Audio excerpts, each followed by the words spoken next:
Cantar con pasión, cantar con el alma puede pasar la cuenta y los cantantes pueden sufrir en sus cuerdas vocales. Vamos a hablar de este tema y lo vamos a hacer con Marco Guzmán, fonoaudiólogo, que ya está con nosotros en el estudio. Mi nombre es Marco Guzmán, soy fonoaudiólogo y doctor en vocología y me dedico 100% a la evaluación y al tratamiento de las alteraciones de la voz. Y cuando pensamos en alteraciones de la voz, inmediatamente se nos viene a la mente un grupo de personas que probablemente utilizan mucho su voz y que por ende están más expuestos a tener problemas en su voz. Me refiero a los cantantes. Y durante toda la historia de la humanidad, obviamente, muchos cantantes han tenido problemas de su voz, porque la utilizan mucho, porque tienen otras alteraciones, y esto puede afectar su desempeño en el escenario, aparecen en las noticias, en los periódicos, etc. Bien, vamos a referirnos puntualmente a dos grandes cantantes que están actualmente o que han estado actualmente en estos años en las noticias por tener problemas de su voz. Para todas aquellas personas que tienen de 35, incluso de 30 hacia arriba, obviamente se acordarán de The Backstreet Boys, ¿no es cierto? Este grupo de chicos de Estados Unidos que en los años 80-90 se hicieron muy famosos, pero que han seguido y han tenido gran éxito. Uno de ellos, uno de los más importantes, Brian, ha estado presentando durante los últimos años un problema de voz. Acá vemos a Brian cantando y podemos observar de que su voz como que se entrecorta, como que se quiebra un poco y no es tan fluida. De hecho, hasta se puede ver en su rostro que él manifiesta cierta incomodidad. Obviamente esto ha producido una gran frustración en este cantante porque después de haber tenido durante largas décadas su voz completamente normal y haber brillado en los escenarios del mundo, de hecho, ahora cuando ya volvieron los Backstreet Boys, su voz no funciona 100% bien. La pregunta es, ¿qué le está pasando a Brian? Se ha especulado mucho acerca del problema de la voz de este gran cantante. Se ha dicho en un comienzo que tiene un problema de disfonía de músculo tensional. ¿Qué significa esto en palabras muy simples?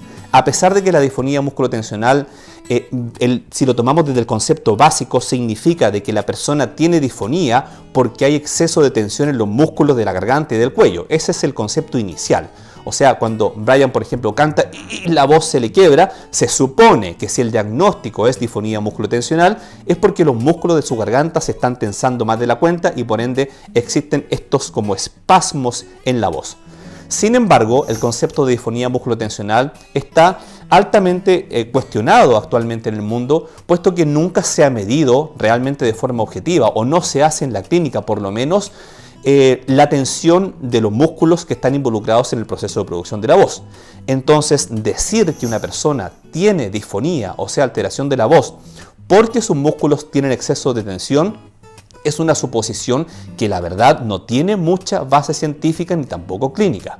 Pero sin embargo, el concepto y el diagnóstico está universalmente aceptado. Disfonía músculo-tensional primaria. ¿Qué significa eso? Que la persona, a pesar de tener sus cuerdas vocales normales, acá estamos viendo un video donde vemos cuerdas vocales normales, o sea, la estructura está absolutamente indemne, la función está alterada. De hecho, la disfonía músculo-tensional primaria, que es la que supuestamente tendría Brian de The Backstreet Boys, es una disfonía de tipo funcional, o sea, la función está alterada, pero la estructura está indemne. Sin embargo, después se ha dicho en varias noticias que lo que tendría Brian no es una disfonía musculotensional, sino que es una disfonía espasmódica. Y aquí cambia completa y absolutamente el panorama, puesto que una disfonía espasmódica no es una disfonía causada por una alteración funcional de la voz, sino que es una alteración neurológica. De hecho, la disfonía espasmódica no tiene relación con la contracción o exceso de tensión de los músculos porque él usa mal su voz, sino que se produce por una alteración en los ganglios basales.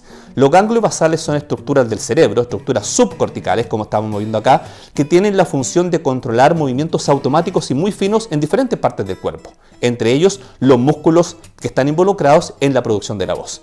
Si es que existe realmente el diagnóstico correcto de una disfonía espasmódica, una distonía laringea, que es lo que también se ha especulado que tiene Brian, entonces estamos hablando de una alteración neurológica de la voz, en donde se producen espasmos cuando la persona está hablando y por supuesto cuando está cantando. Sin embargo, estos espasmos tienden a disminuir o desaparecer cuando se cantan tonos agudos, sobre todo en falsete. Y de hecho, si ustedes observan a Brian, se van a dar cuenta que esto es lo que está ocurriendo.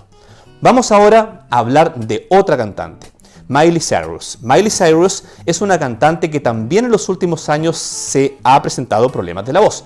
Y estos problemas de la voz se supone que se deben a un diagnóstico denominado edema de Reinke.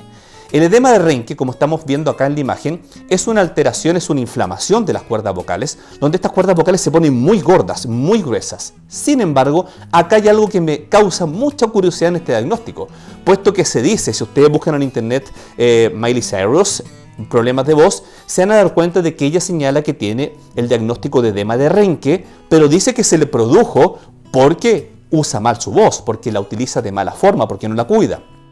Y esto es bastante sospechoso, porque el edema de Reinke tiene como causa principal el tabaquismo, el cigarro, sobre todo en mujeres. Aquellas personas que, por ejemplo, mujeres que tienen la voz muy grave, que incluso cuando hablan por teléfono las confunden con hombres, probablemente tengan el diagnóstico de edema de Reinke si son fumadoras durante largos años. El edema de Reinke no tiene como causa principal una alteración de la voz por el uso o por el mal uso.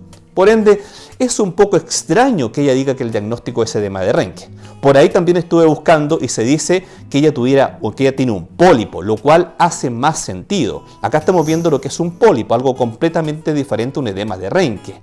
Un pólipo sí se produce por un golpe muy duro en los pliegues vocales en un momento determinado, donde se produce una ruptura de un vaso sanguíneo, se produce una hemorragia y después este englobamiento que se llama pólipo. Eso me hace más sentido en el caso de que esta cantante realmente tuviera una alteración de ese tipo. Pero al parecer, su diagnóstico es edema de Reinke, y eso es de los fumadores. Bien, podríamos seguir hablando de muchos otros cantantes, sin embargo, creo que estos dos cantantes representan alteraciones de la voz completamente diferentes. Una relacionada con una posible alteración neurológica o alteración del funcionamiento muscular de los músculos de la laringe, que todavía no lo sabemos, y otra relacionada con el tabaquismo y también el posible mal uso de la voz. Esta fue esta precisa cápsula del día de hoy. Para las personas que estén más interesados, me pueden seguir en mis redes sociales, en Instagram, Marco Guzmán, o si no en mi canal de YouTube, donde pueden encontrar mucha más información acerca del apasionante mundo de la voz.